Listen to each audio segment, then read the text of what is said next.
The Lord said to the angels, I am going to place a vicegerent on earth. The Arabic word is khalifa. It means a representative or an emissary of mine. And they said, the angels said, will you place therein one who will spread corruption and shed blood, while we celebrate your praises and glorify your holiness? And God said, he said, truly I know what you do not know.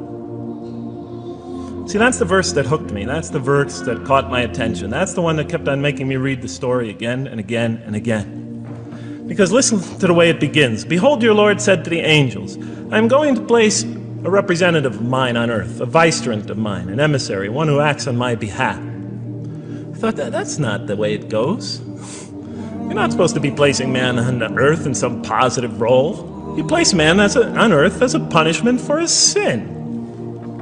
Clearly, I knew the author didn't quite get the point. But still, it was an amazing line. But then I come to the next line, and it says, and the angels say, will you place therein one who will spread corruption and shed blood, while we celebrate your praises and glorify you? I looked at it again. I couldn't believe the question. I looked at that, and I said, exactly.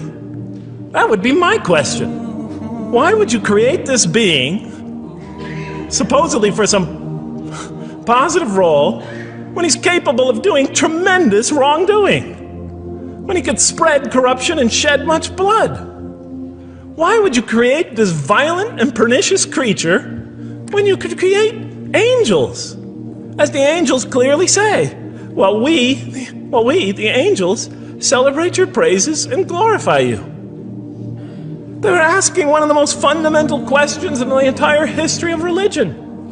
Why create you, man, this utterly fallible creature, this creature who could rebel against God's will, who could do such tremendous wrongdoing, who could wreak havoc like no other creature on earth, when you can make them angels?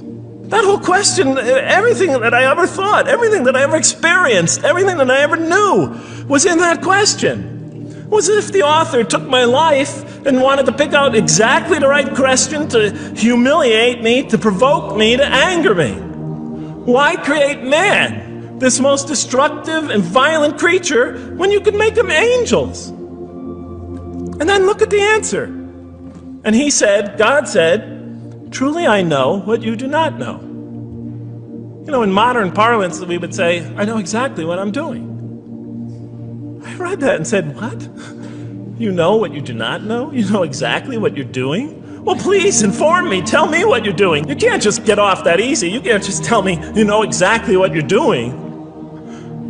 Not after what I've been through. Not after you made me this way. And then I realized, of course, I was arguing with a God I didn't even believe in.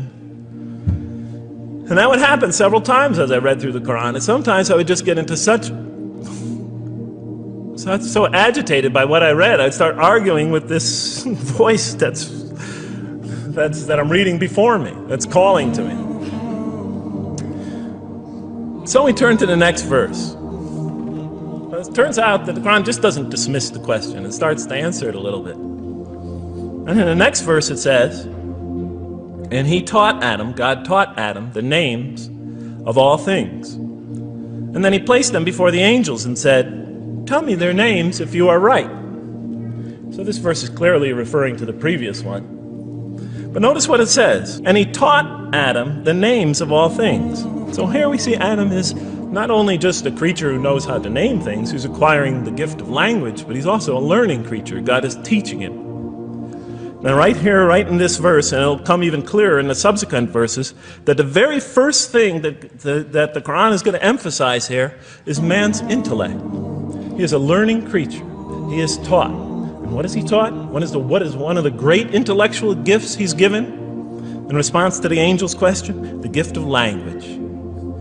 Because through language, mankind could not only learn, but he could learn things not only through his own experience, but he could learn things that other people have experienced of times and places that are hundreds, thousands of years and miles separated from him. And so that all our knowledge becomes cumulative. Every generation learning from the generation before it. I'm learning today from authors I read from other sides of the world that may have existed 2,000 years ago. And so we all contribute to our collective learning and knowledge.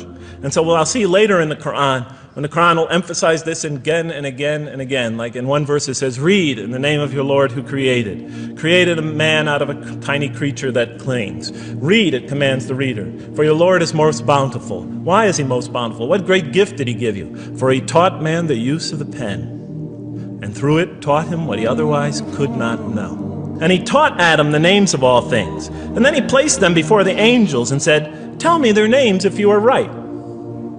Okay, you have this objection you have this natural question about this creation of mankind. Here, this mankind is this human being, this human creature is a learning creature.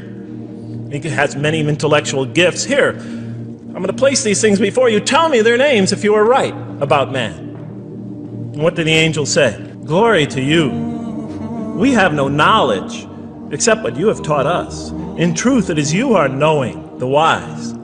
They say this task, this intellectual test that's put before them is beyond their grasp. And so in the next verse we read, and he said, "O Adam, tell them their names." And when he had told them their names, notice how it's just like it's nothing for him. For mankind, he has this phenomenal ability. And that's clearly the point of these verses. Even though I felt that the author didn't quite, it was as if I realized that he didn't misunderstand the story. He was taking one of the great stories in the history of humankind, one of the fundamental greatest stories in the history of mankind, and molding it and using it as a vehicle for an entirely original message. And God said, did I not tell you that I know what is unseen in the heavens and the earth? And I know what you reveal and what you conceal? In other words, didn't I tell you I know exactly what I'm doing? I looked at that. What did they reveal and what did they conceal? Why are you all looking at me like that? You're starting to scare me. You're all looking very serious. Am I losing you? Wow. Okay. So, they revealed the sinister and evil propensities of man. But what did their question conceal? And all you have to do is think about it for a minute. Human beings, yes, they could do evil. Yes, they could do wrong. Yes, they could create misery. But they could also do exactly the opposite. They could choose to do evil. They could choose to do tremendous good. They could choose to do tremendous violence. They could choose to show tremendous compassion. They could choose to to live by falsehood. They could choose to live by the greatest truths. So we go on to the next verse. And behold, we said to the angels, bow down to Adam, and they bowed down. But not so Iblis. Iblis is like the father of Satan. He refused and was arrogant. He was of those who reject faith. An interesting statement. And notice why Iblis does not bow down. He refuses because he was arrogant. You know, we often hear what's the root of all evil? In the West, it's always money, greed, etc. Here the Quran says seems to be saying that the root of all evil is not always material wants. It's not always money, it's not always greed. At the heart of evil is arrogance. Putting yourself above all others. Of assigning to yourself special priority and neglecting the rights of others. O Adam, dwell you and your spouse in the garden and eat freely thereof what you wish. But come not near this tree, for you will be among the wrongdoers. Then they make the mistake. But Satan caused them to slip and expelled them from the state in which they were. And we said, go all you down. Some of you being enemies of others will be adversaries of others. Some of you will be adversaries of each other. And earth will be your dwelling place and provision for a time. Let's go back from where we started. First, mankind is being taught. We see he's an intellectual being. Then we show he's a moral being. Moral being means he's a being that's going to have to make choices. And then God gives him this choice. It's not a huge deal. It's not the gravest sin in the history of humanity by any means. It's minor by any standards. They make it, though. We see that God originally intended to put man on earth as his vicegerent. When does God finally put him on earth? What signals that he's ready to begin? He makes his first independent choice. It's not the worst deed in the history of humanity. It's minor on anybody's scale. But it shows that mankind is ready to act on his own.